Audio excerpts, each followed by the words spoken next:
biplan, qui est maintenant un petit peu à l'est de notre position, qui va amorcer son virage. Eh bien, ce biplan est un Breguet 14.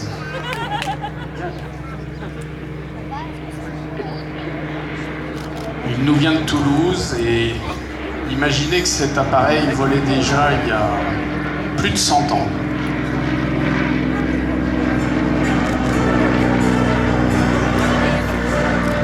Fin de la guerre, je parle de la Première Guerre mondiale, 14-18, la Grande Guerre, eh bien les avions ont pris une place extrêmement importante et ont été déterminants pour la victoire. Et puis à la fin de la guerre, évidemment, elle est célébrée, mais elle laisse aussi des milliers d'amateurs, des dizaines de milliers d'aviateurs sur le sol.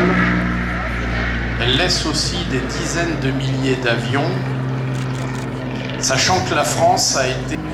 L'industrie était tellement développée, elle était devenue la première industrie aéronautique du monde, premier fabricant d'avions, mais aussi premier fabricant de moteurs, puisque les moteurs français étaient extrêmement renommés, que ce soit les moteurs Clerget, les moteurs Hispano, les moteurs Nomeron. Et ces moteurs étaient vendus en Angleterre et aux États-Unis, et ils équipaient les avions américains ou anglais construits pour la guerre.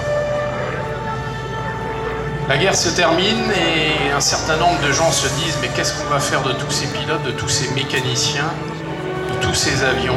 Ils ont été utiles, ils ont transporté des bombes. Pourquoi est-ce qu'on ne trouverait pas des idées avec ces machines ?»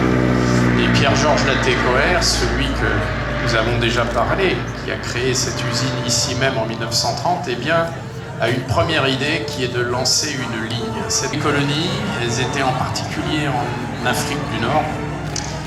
Et il crée une ligne, la ligne Latécoère, qui deviendra ensuite la Compagnie Générale Aéropostale et qui reliera la France à Saint-Louis du Sénégal.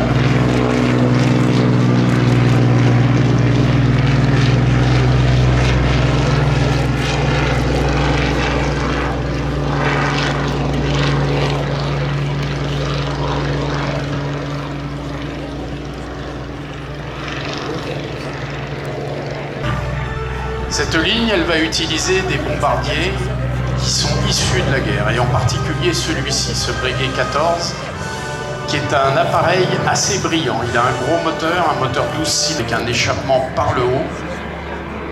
Il a des ailes immenses et pour piloter un appareil, on a bien sûr recours à des pilotes qui l'ont utilisé pendant la guerre. Il faut savoir que c'est pas du tout un avion agréable. Il faut être champion de musculation. Et évidemment, les appareils sont rudimentaires. Il n'y a pas de ceinture de sécurité, par exemple. Alors ça veut dire quoi? Ça veut dire que